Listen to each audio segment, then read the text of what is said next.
I don't know how you feel about flies. Fucking like me though.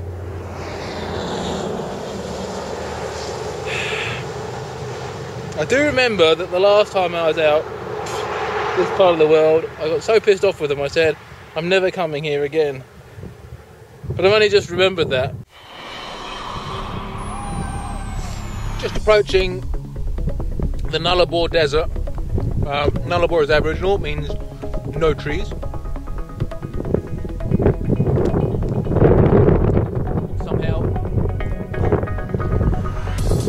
Somehow seems appropriate at the moment. I've done 155k for the day so far.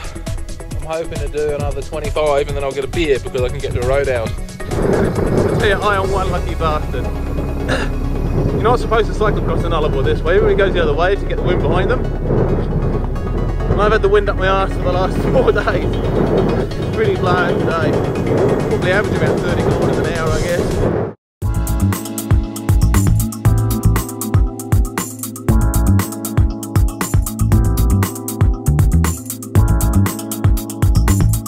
I don't know if you remember, but a couple of weeks ago I said I had a couple of options. One was to take longer, and the other was to speed up. And those are basically my two options. And so anyway, I decided to speed up.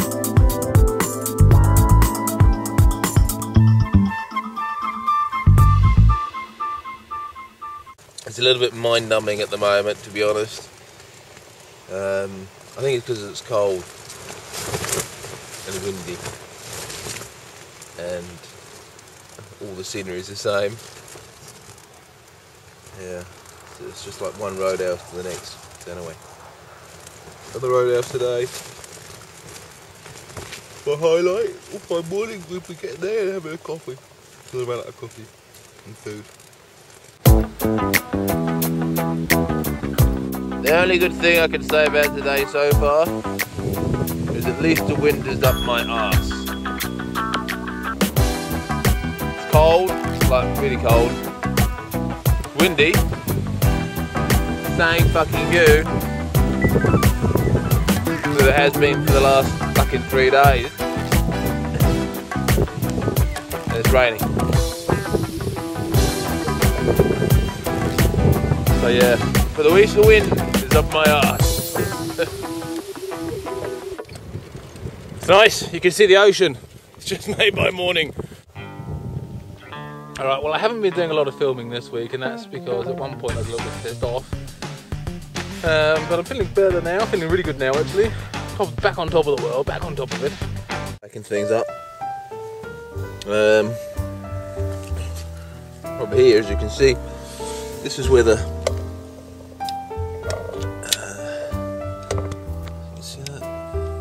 split in there. Okay, that wasn't so bad. I managed to straighten up the other side. It's still not too bad that side. But if we look this side, oh god, I've lost it there. We can see. I'm sure I get that right in the camera. We can see it's starting to split.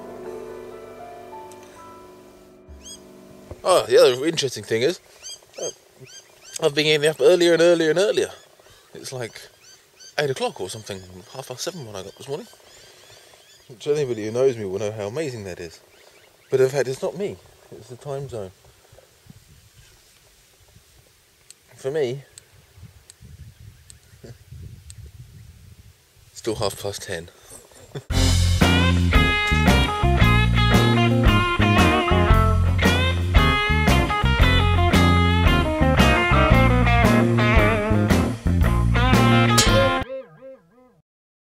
Basically, we've buffed the rim, so I'm going to have to hitch now.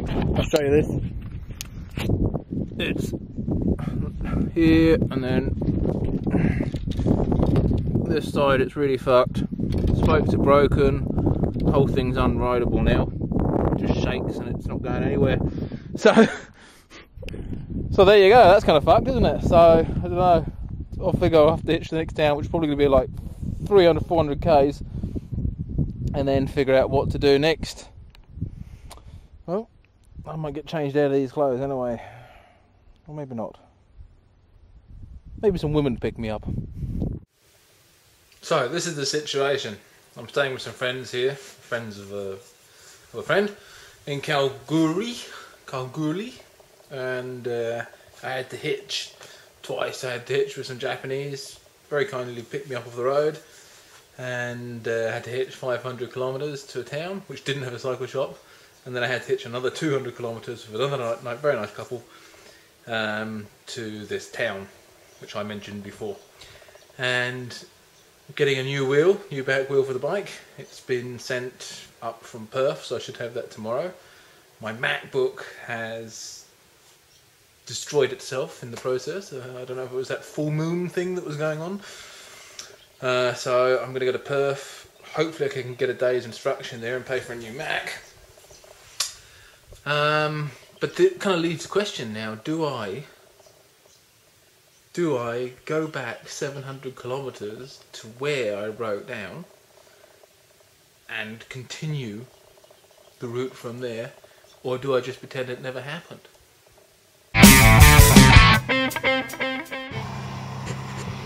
Can't cycle on this road because it's going straight into the sun, so I've let the sun go down. So, new wheel, back on the road, it's all good. Going a lot quicker now for some reason, so the last hub must have been really shot. So yeah, off to Perth, did my other 700k of course.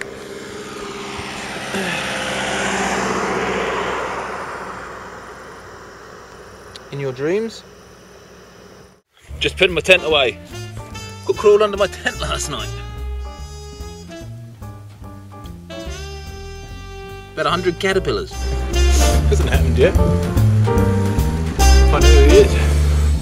Oh, this is Mike from Alaska. Cycling from Melbourne. So I tell you, although Australia is like one of the most amazing and beautiful countries on the planet, amazing people and everything else, the sides of the roads, absolutely appalling. They're all like this. Hey, look at this. People just take their rubbish and just chuck it out the window. And it's like this all the way up, as far as the eye can see. Both sides, all the fucking way around Australia, pretty much. And this part is actually probably the worst, although some of the cities were pretty bad around Sydney. But here, it's just disgraceful. It's unbelievable. What sort of mentality gets somebody to throw their rubbish out of the window? It'll be here for years. It'll be here forever. It's weird. So fucking beyond words. It's really not fucking difficult. Never try to ride your bike on sand if you've got narrow wheels.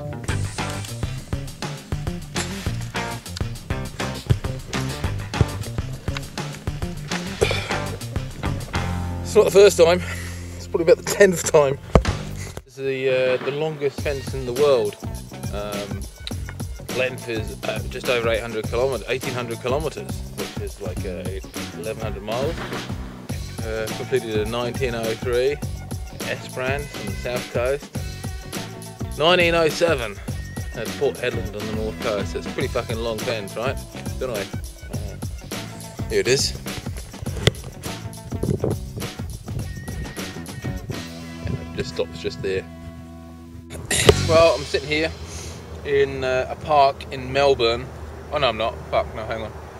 Park in Perth. And I've been here for about 2 days. I think they may have a course this coming up on this weekend on Sunday, and I may have a lesson tonight. So I'm probably going to have to. I don't know. That's why I've been staying here for 2 days, really, just to get sorted out. Well, we did have something on there. The biggest fish in the world.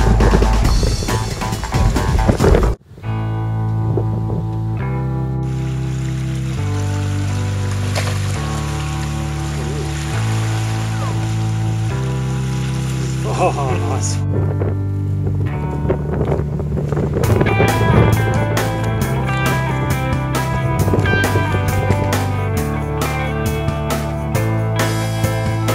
This is Joe's brother, Adrian. Now we're off our way for a spot of exciting, imaginary saltwater fly fishing down here. What can you tell us about this spot? Oh, I'm just looking at the wind at the moment, with a bit of concern. I reckon we might be heading on somewhere else, but there's some pretty nice ledges down this way. It's Conto Springs. Beautiful spot. It's just a beautiful spot. And nice to be out going fishing again. It's been a while. It's been about 3 weeks. It's too long. 3 days is too long.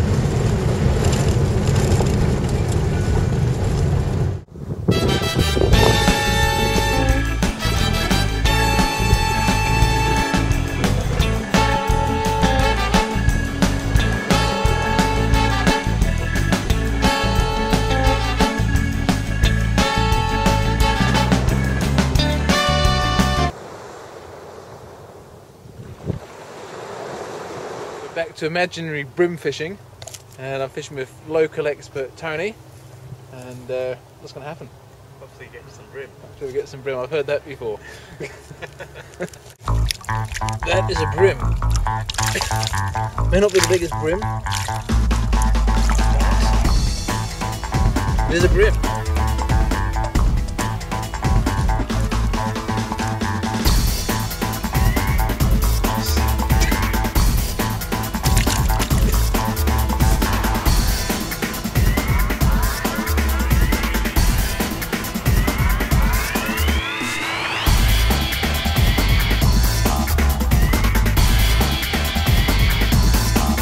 Here we go, a real brim.